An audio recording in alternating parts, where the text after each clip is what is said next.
What's up, people? I'm Shaggy the Opinionated Hippie, continuing my deep dive into covers albums. I don't like covers albums. I've never been a fan of them. There's really one or two that I like for reasons I can't explain. And for the most part, I think they're kind of a waste of time. I understand, I think they more had a purpose back in like the 70s and 80s when every song available to man was pretty much not at the access at your fingertips, or at least you could like go online and order it and have it within a day or two for the most part. And so I think in this day and age, cover albums are a little bit weird because, most of the time I listen to them and I get frustrated and I want to go listen to the original. So I'm trying to find the handful or the more than a handful that actually elevate themselves above what I think normal cover albums do. So what I'm going to do is today I have one that I'm going to talk about. I'm going to rank it. I'm going to review it. I'm not going to play music from it. And then I'm going to compare it to all the other ones that I've already done. And so today's cover album is Cheap Trick's Sgt. Pepper's Live.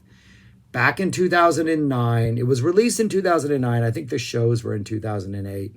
Cheap Trick had a residency in Las Vegas. They did an entire Beatles show. It was 2 sets and an encore. And the first set was a sort of a mix of Beatles songs, some earlier material previous to Sgt. Pepper's, I think a handful of later songs.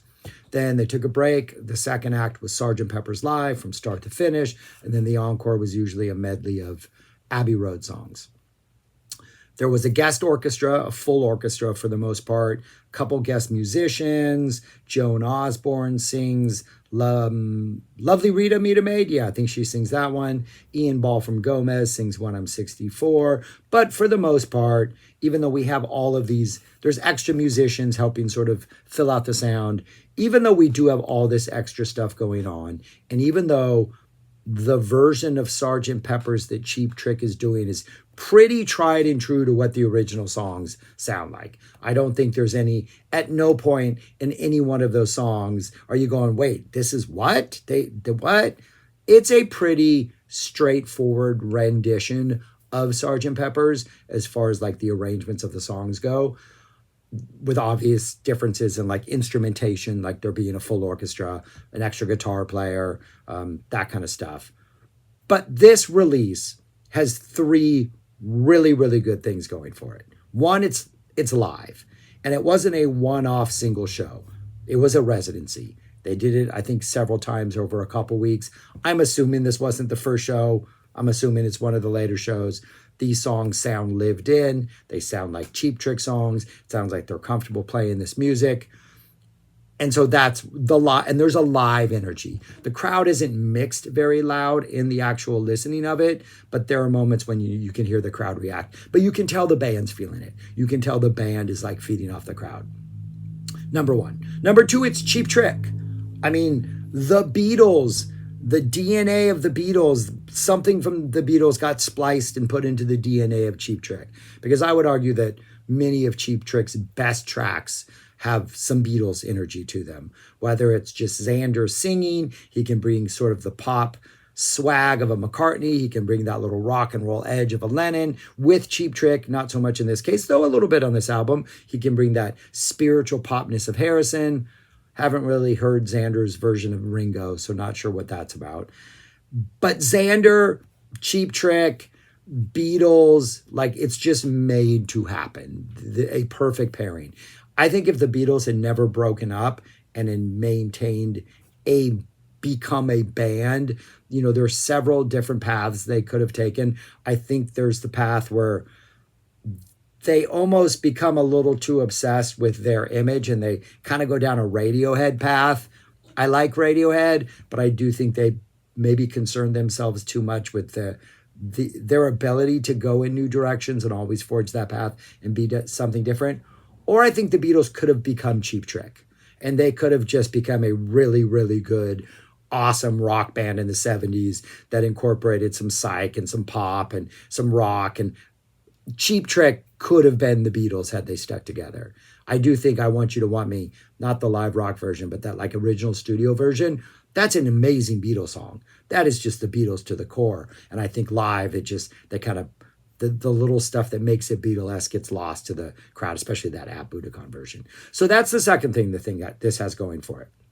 The third thing And I would say, hands down, the MVP of this release is Robin Zander.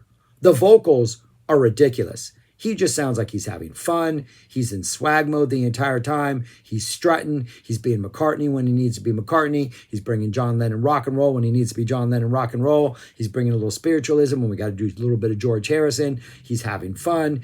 I think maybe, I'm sure there are others that people want to nominate. I think Xander is one of the most underappreciated vocalists in all of rock and roll. I think he does not get the dues. He is long overdue. He's amazing. He is always a strength of Cheap Trick. And for some reason, he's just not on the pedestal that I think he needs to be on. And I think he is absolutely killing it from start to finish. Like I said, I think I said earlier, there's 2 guest vocalists. He does not sing When I'm 64. Ian Ball from Gomez sings that, does a really good job. Love the way he says cottage. Don't get those T's in there. It's cottage. And then Joan Osborne doesn't quite sound like Joan Osborne, but doing a really good job on Lovely Rita. Meet to Maid. So those are the only 2 times Xander is not singing, but he is killing it. It is the album in full, opens up with Sgt. Pepper's. It's the rock version. It's the Cheap Trick version. Xander's coming in hard. The full orchestra, the cool thing about the use of the orchestra is I really do think, like for Sgt. Pepper's, you can kind of hear it because there's horns in there and you can you know that the sound is fleshed out, but they're very much mixed kind of in the back, and they're nowhere way like, I think there were rock bands who do things with the orchestra where it feels out of balance, does not feel out of balance. They're very much just part of the DNA of the song here, but they're in no way like making their presence like way too much out there. That's going to change as we go on. With a little help from my friends, Xander is just killing it. I'm going to say that a lot. It's a fun version. It's got lots of energy. Amazing. Lucy in the Sky with Diamonds. Xander. We get one of the rare sort of instances where Cheap Trick puts a little bit of their stamp on it. At the end of this, we get a kind of guitar shredding, brief little, not for very long, like 15 seconds, if that. We get that again, I think, at the end of maybe for the benefit of Mr. Kite, we get some little like theatrics at the end. And I think also, no, it's Good Morning, where we get some like guitar flurries that are more Cheap Trickish than anything. Maybe bringing in a little bit of that Chuck Berry sound. Not very long, but very few. While this sounds like Cheap Trick could have done this album because of their love of the Beatles, there are very few sort of Cheap Trick added flourishes. And when they're there, they're short and they're sweet. Kind of at the end of Lucy, you get a little one. Getting Better All the Time. This is almost like the garage rock power pop version of this song. The bass is absolutely killing it. This entire album. If there's a runner-up to MVP, it's got to be the bass playing. I think if anybody's the most subdued of all the Cheap Trick members, it's Nielsen on guitar. I think maybe he's doing a really good job of just carrying the load, carrying that weight most of the time. Boy, you're going to carry that weight. And he does. And he doesn't really, I don't think he gets enough time to kind of flex his own muscles. But the Cheap Trick sounds amazing. So Getting Better is fantastic. Fixing a Hole, Xander and the bass player are just killing this one. Absolutely delivering it. This is one that as I'm listening to this, I'm like, yeah, this could be a Cheap Trick song, just straight up as it is, full on Cheap Trick. And then after this, we get, there's a nice little guitar bit in the middle of this. It's good. And then after this, we get She's Leaving Home.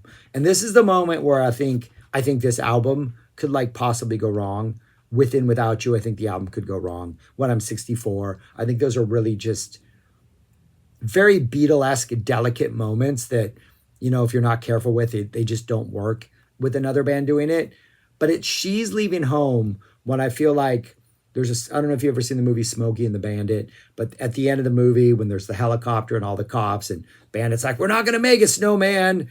And Snowman's like, negatory. You know, the Smokey and the Snowman, the Bandit and the Snowman say they're going to do a job. We're going to do it. Move out of the way. Snowman is coming through. And I feel like that's the moment for She's Leaving Home where the orchestra is like, all right, we're here. We're coming through. We got this. And so She's Leaving Home is just perfect. Xander is killing it on the vocals. The orchestra's presence is just absolutely perfect. Really well executed. Being for the benefit of Mr. Kite, the orchestra gets to have a little more fun, gets to get a little more psyche weirdly all over the place. Bass playing is great, keyboards are great. Super fun version of Being for the Benefit of Mr. Kite. Then the other one, which I think could go wrong, Within You, Without You. The orchestra steps up. The tabla use is absolutely fantastic. And one thing I really like about the mix is Xander is really kind of front and center, and he's allowed to do his stuff. And you can hear all the other instruments. There's like touches of a sitar back there. The tabla is probably the one that's kind of up there more than anything. There's other things that almost sound like a bouzouki or something that's being played. Like there's a lot of really delicious instrumentation going on, but Xander's kind of front and center. And when we get to that long instrumental section in the middle, it has a loose jam band quality to it. Like I've seen psych fest shows in which there's like this sort of like Eastern psych vibe, one of the band like a Brian Jones Towns Massacre type vibe, but even more like acoustic and like on the floor barefoot type thing. Like this feels like the middle of this feels like something I could have seen at a psych fest at like 3 p.m. when everybody's still enjoying the afternoon sun and kind of chilling out. The vibe is fantastic. What I'm 64 is next. Really nice horns in this. Love the way that Ian Ball says gottage. There's no T's. It's fun. He's bringing some fun energy to this. Pretty straightforward. Probably one of the ones that most sound like, oh yeah, this album, whatever. But really good version. Lovely Rita Metermaid. Joan Osborne's killing it on vocals. Good morning. Just has swag.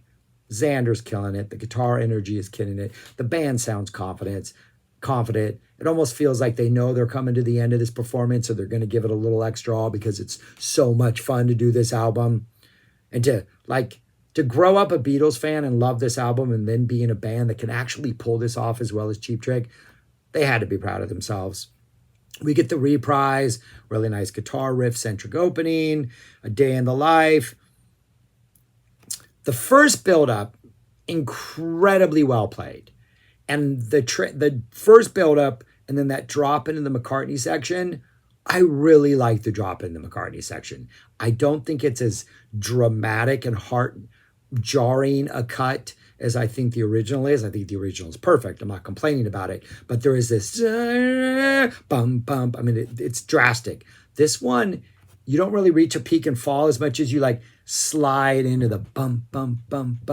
And I think I like it a little better. It really, really works. And that middle section, that's sort of the Beatles vibe that I think I Want You to Want Me kind of plays into that that kind of simple, bouncy kind of pop thing. So it's really good. It's a pretty solid performance of Day in the Life. But then we get to the very end and we get that build up, and it's a pretty nice build up. I don't think it's as successful as the first one. But then we get the ba at the end, which goes on for a minute and 30 some seconds or whatever on the original. It's the horns that do it, and it's a very bum. Like it's not stark and dramatic and conclusive. It's instead of a ba, it's a ba. It's way too soft.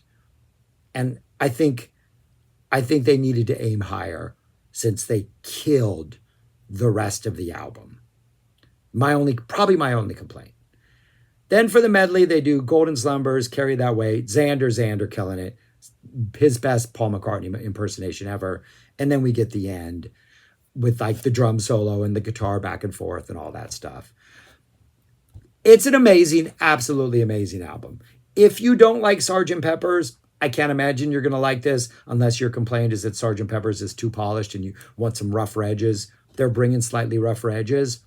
I also think, if you're going to compare this with the original, because it's a cover album, I think one of the things that makes Sgt. Pepper as successful as it is obviously is when it was released, but really the difference between all the songs, like that, just the opening 3-song salvo of like the rock of Sgt. Pepper's to the whatever it is that With a Little Help from My Friends is, to like the psychness of Lucy in the Sky. We don't quite get the starkness and instrumentation on this one just because it is a single band and an orchestra. We get a lot of variety, and they're doing a good job of replicating the energy of the originals, but I do think production wise, especially on like headphones, like just the little guitar that's playing in the back of She's Leaving Home on the original and the way that that's produced and it sits in the headphones, you just can't compare those two, right? I mean, one is one of the greatest.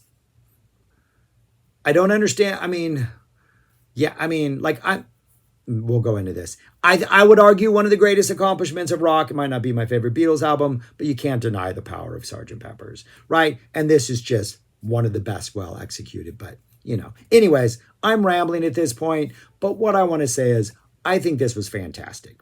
So what I did was for all of these rankings, I took the number of tracks. In this case, it's 14. I give each track that works a 1. If it doesn't work, it gets a 0. A release can earn extra points if it's really good or whatever. So I'm giving this 13 out of 14. I'm not giving a day in the life a point.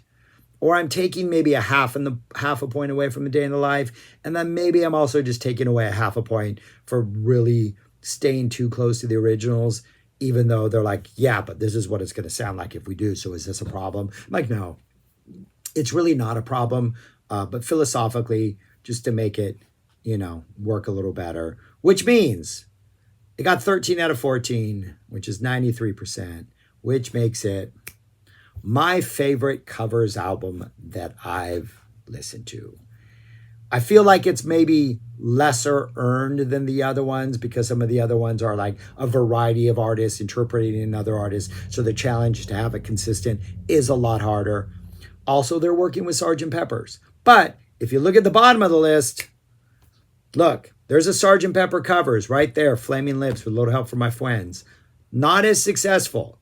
Working with the same template, they got the same raw material. Results were not quite as good. Everything Cheap Trick did on this, the decisions made were all 100% correct, other than to end with those horns on A Day in the Life and not just let every percussion instrument you have, including the piano, just bang down, just end grand. And then just let them ride it out for as long as possible while you go backstage and get a drink, whatever you have to do. So yeah, this is the best thing I've heard so far, covers album-wise. I am so happy I've done this deep dive. Like, a lot of these, I'm like, okay, but still, am I going to listen to this if it's between this and the original? I might dig this out if it's between this and the original, because I thought this was an amazing listen. I highly recommend it. Check it out. And if you like Cheap Trick and you haven't seen elsewhere on this channel, I'm deep diving into their studio albums. I highly recommend you check out their studio albums, especially anything that was released in the 70s. But yeah, I'm done for now. Thanks for watching. Let me know your thoughts on this album. Let me know your thoughts on anything I might have messed up on. If you saw these shows, let me know how that was. I know there's a video of them on YouTube, so it looked like a good time. That's all I got. Thanks for watching. Peace. Talk to you later.